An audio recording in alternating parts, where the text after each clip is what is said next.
Assalamualaikum warahmatullahi wabarakatuh. Alhamdulillahirabbil alamin wassalatu wassalamu ala asrofil mursalin Muhammad wa ala alihi wa sahbihi ajma'in. Hadis Muslim nomor 222. Ditar bin Fulful, ia berkata, saya telah bertanya kepada Anas bin Malik radhiyallahu anhu tentang sholat sunat setelah sholat asar. Maka dia menjawab, Umar senantiasa menepuk tangan, tanda melarang, kalau ada sholat sunat setelah sholat asar. Dan pada masa Rasulullah SAW, kami melakukan sholat sunat 2 rakaat setelah matahari terbenam sebelum sholat maghrib. Saya bertanya kepada Anas, apakah Rasulullah SAW pernah melakukan sholat sunat 2 rakaat seperti itu? Anas menjawab, beliau melihat kami melakukan sholat sunat 2 rakaat. Beliau tidak memerintahkan dan tidak pula melarang kami. Hadis nomor 223. Artinya, diriwayatkan dari Salamah bin Al-Aqwa radhiyallahu anha bahwasanya Rasulullah SAW biasa melakukan sholat maghrib setelah matahari terbenam dan tidak tampak. Hadis ini juga diriwayatkan oleh Al-Bukhari nomor hadis 561. Hadis nomor 224. Artinya, diriwayatkan dari Aisyah radhiyallahu anha, ia berkata, pada suatu malam Nabi SAW lambat keluar untuk sholat Isya sehingga sebagian malam telah berlalu dan orang-orang di masjid telah tertidur. Kemudian beliau keluar untuk melakukan sholat Isya. Lalu beliau bersabda, sebenarnya inilah waktu jamaah sholat Isya yang utama, kalau aku tidak khawatir untuk memberatkan umatku. Hadis ini juga diriwayatkan oleh Al-Bukhari nomor hadis 566. Hadis Muslim nomor 225. Artinya, diriwayatkan dari Abdullah bin Umar radhiyallahu anhu. Ia berkata, janganlah kamu sekalian dikalahkan oleh orang-orang Arab pedalaman sehingga melupakan nama solatmu, yaitu Isya. Karena sesungguhnya solat tersebut di dalam kitab Allah bernama Isya. Dan sholat Isya itu menjadi lambat karena mengurus susu onta. Hadis Muslim nomor 226. Diriwayatkan dari Abu Dzar radhiyallahu anhu, ia berkata, Rasulullah SAW bersabda kepada saya, bagaimana sikapmu jika dikuasai oleh para pemimpin yang mengakhirkan sholat atau yang menjalani sholat di luar waktunya? Abu Dzar mengatakan, saya bertanya, lalu apa yang Anda perintahkan kepada saya? Nabi SAW bersabda, lakukanlah sholat pada waktunya. Jika kamu menemui waktu sholat bersama mereka, maka sholatlah, karena yang demikian itu tambahan pahala bagimu. Hadis nomor 227. Artinya, diriwayatkan dari Abdullah bin Mas'ud radhiyallahu anhu, ia berkata, saya pernah bertanya kepada Rasulullah SAW, amal apa yang paling utama? Beliau menjawab, sholat tepat pada waktunya. Kata Abdullah bin Mas'ud, saya bertanya lagi, kemudian amal apa? Beliau menjawab, berbuat baik terhadap kedua orang tua. Kata Abdullah bin Mas'ud, saya bertanya lagi, berikutnya amal apa? Beliau menjawab, berperang membela agama Allah. Maka tidaklah saya melanjutkan pertanyaan kecuali untuk menjaga hal tersebut. Hadis ini juga diriwayatkan oleh Al-Bukhari nomor hadis 527. Hadis Muslim nomor 228. Artinya, diriwayatkan Abu Hurairah radhiyallahu anhu bahwasanya Rasulullah Shallallahu alaihi wasallam bersabda, barang siapa mendapatkan 1 rakaat sholat lalu waktunya habis, kemudian dia sempurnakan bilangan rakaatnya, maka ia mendapatkan sholat secara utuh. Hadis ini juga diriwayatkan oleh Al-Bukhari nomor hadis 580. Hadis Muslim nomor 229. Artinya, diriwayatkan dari Abu Qatadah radhiyallahu anhu, ia berkata, Rasulullah Shallallahu alaihi wasallam pernah berpidato di hadapan kami. Beliau mengatakan, sesungguhnya kamu sekalian akan menempuh perjalanan sepanjang petang dan malam. Insya Allah kalian baru akan menemukan air besok. Orang-orang kemudian berjalan tanpa ada yang menoleh satu sama lain. Kata Abu Qatadah, ketika Rasulullah Shallallahu alaihi wasallam berjalan hingga larut malam, sedangkan saya ada di samping beliau, Rasulullah Shallallahu alaihi wasallam mengantuk sehingga duduknya miring di atas kendaraannya. Maka saya mendekatinya lalu menyangga atau menompangnya tanpa membangunkannya sehingga beliau duduk tegak di atas kendaraannya. Kata Abu Qatadah, kemudian Rasulullah Shallallahu alaihi wasallam meneruskan perjalanan hingga larut malam. Lalu beliau duduk miring lagi di atas kendaraannya. Kata Abu Qatadah, maka saya menopang beliau lagi tanpa membangunkannya sehingga beliau duduk di atas kendaraannya. Kata Abu Qatadah, kemudian Rasulullah SAW meneruskan perjalanan hingga pada waktu penghujung waktu sahur. Beliau duduk miring melebihi 2 kali miring yang pertama hingga hampir jatuh. Maka saya mendekati beliau dan menopangnya. Lalu beliau mengangkat kepalanya dan mengatakan, siapa ini? Saya menjawab, saya Abu Qatadah. Beliau bertanya, sejak kapan kamu berjalan di sampingku seperti ini? Saya menjawab, saya berjalan seperti ini sepanjang malam. Beliau bersabda, semoga Allah menjagamu karena kamu telah menjaga nabinya. Kemudian beliau bertanya, apakah kita ketinggalan rombongan? Apakah masih ada orang? Saya menjawab, ini ada beberapa orang pengendara, sehingga kami semua berkumpul ada 7 orang pengendara. Kata Abu Qatadah, kemudian Rasulullah SAW membelok dari jalan, lalu merobohkan diri dan berkata, jagalah waktu salat kita. Maka orang yang pertama kali bangun adalah Rasulullah SAW ketika matahari bersinar mengenai punggung beliau. Kata Abu Qatadah, kami serap bangun dengan terkejut. Kemudian Rasulullah SAW bersabda, ayo naiklah ke atas kendaraan kalian. Maka kami pun naik dan berangkat. Sehingga matahari telah meninggi, Rasulullah SAW turun dari kendaraan lalu meminta air yang saya bawa untuk berwudu.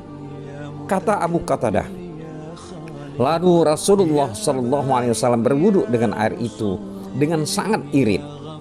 Kata Abu Qatadah, air tersebut masih tersisa. Lalu beliau berkata kepada Abu Qatadah, simpan air itu untuk digunakan selanjutnya. Kemudian Bilal menyerukan azan. Lalu Rasulullah SAW melakukan sholat 2 rakaat. Kemudian melakukan sholat subuh sebagaimana yang beliau lakukan setiap hari. Kata Abu Qatadah, Rasulullah SAW kemudian naik kendaraan untuk meneruskan perjalanan dan kami pun menyertai beliau. Kata Abu Qatadah, orang-orang mulai saling berbisik, apa tebusan yang harus kita bayar karena kita telah menyia-nyiakan sholat kita? Kemudian Rasulullah SAW bersabda, tidakkah aku ini menjadi contoh bagimu? Kemudian beliau bersabda, sesungguhnya tertidur itu bukan berarti menyia-nyiakan sholat. Sesungguhnya orang yang menyia-nyiakan sholat adalah orang yang menunda-nunda waktu sholat hingga tiba waktu sholat yang lain. Maka dia melakukan sholat ketika bangun. Lalu pada saat-saat berikutnya hendaklah dia melakukan sholat tepat pada waktunya. Kemudian Rasulullah SAW bertanya, bagaimana orang-orang yang telah mendahului kita? Mereka telah meninggalkan nabi mereka. Kata Abu Bakar dan Umar radhiyallahu anhu, Rasulullah SAW masih di belakang kalian. Beliau tidak mendahului kalian, sehingga yang lain mengatakan, sesungguhnya Rasulullah SAW berada di depan kalian. Kalaulah mereka mematuhi Abu Bakar dan Umar, pastilah mereka benar. Kata Abu Qatadah, kemudian kami bisa menyusul orang-orang itu ketika sudah siang dan panas. Mereka mengatakan, wahai Rasulullah, kami celaka, kami haus. Beliau menjawab, kalian tidak akan celaka. Kemudian beliau bersabda, ambillah gelasku. Beliau meminta wadah air dan mulai menuangkan air, sedangkan Abu Qatadah yang membagikan minuman tersebut kepada mereka.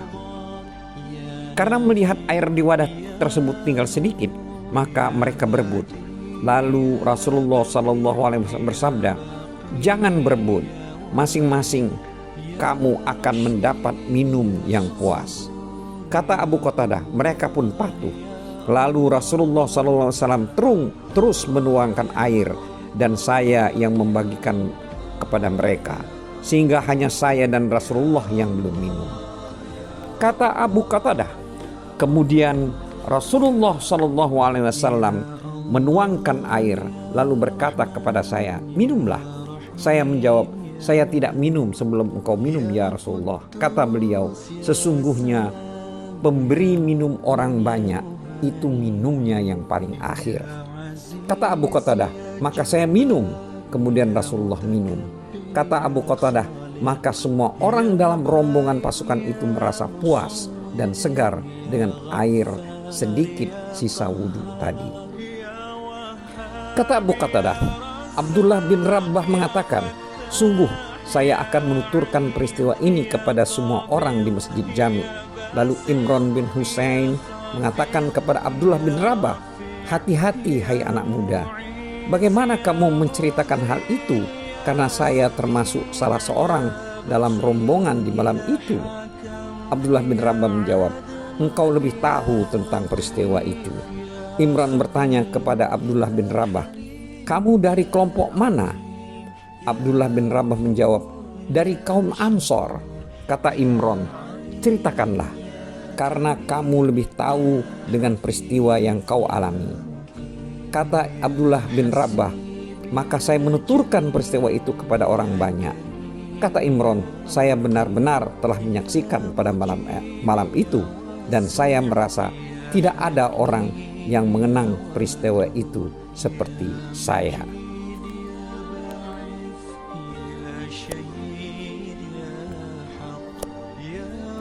Hadis Muslim nomor 230. Artinya, diriwayatkan Abu Hurairah radhiyallahu anhu bahwasanya seorang bertanya kepada Rasulullah SAW tentang sholat dengan satu lembar kain atau satu pakaian. Rasulullah SAW menjawab, apakah masing-masing kamu pasti mempunyai dua lembar kain atau pakaian? Hadis ini juga diriwayatkan oleh Al-Bukhari nomor hadis 358.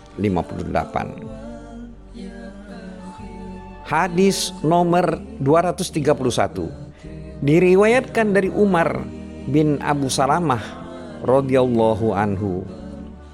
Ia berkata, saya pernah melihat Rasulullah SAW sholat di rumah Ummu Salamah dengan satu lembar kain yang menyelimuti beliau.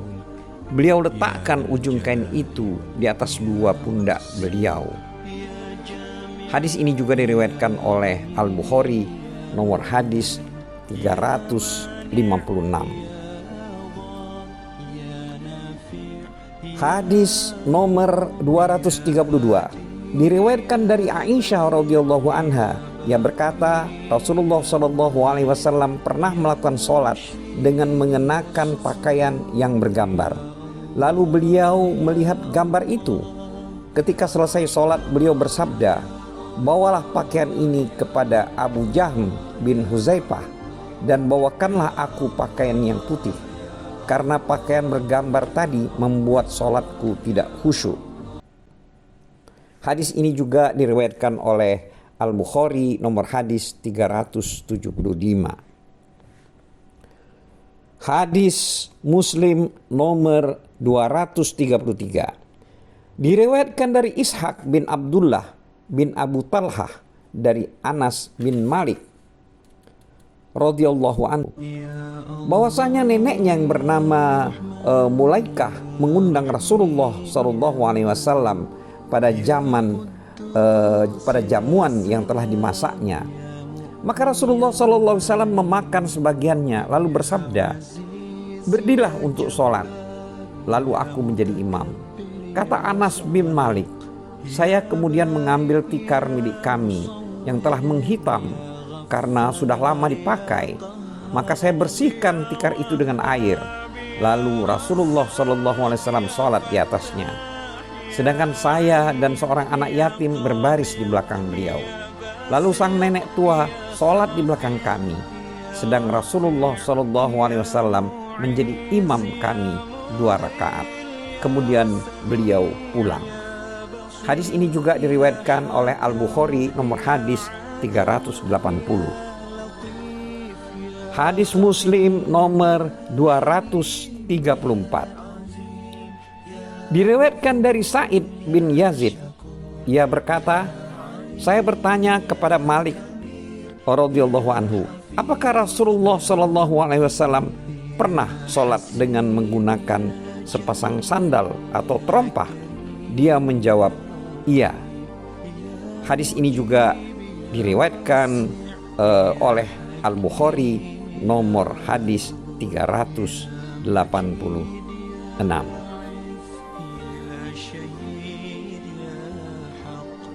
Wabillahi taufiq wal hidayah. Wassalamualaikum warahmatullahi wabarakatuh.